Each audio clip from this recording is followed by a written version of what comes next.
Olmay tur, nima degansizmi?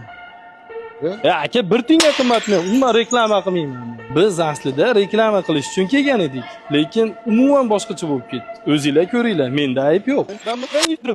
Andijon shahrida 13 ming so'mdan 35 ming so'mgacha restoran taomlarini yeb, maza qilib ovqatlanish mumkin bo'lgan joy borligini bilarmidingiz?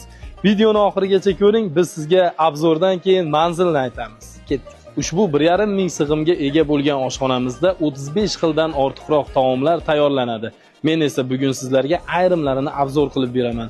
Agar bu oshxonani hamma taomlarini, hamma pishiriqlarini, hamma plyuslarini sanab o'tsam, bu reklamani ko'rguncha Shaytanat serialini tugatib qo'yganim yaxshi deb varasiz. Hozircha shu ham bo'laveradi. O'zini hurmat qiladiganlar qimmat restoranlarda ovqatlanadi. Biz esa ham o'zini, ham cho'ntagini hurmat qiladiganlarga taklif beryapmiz.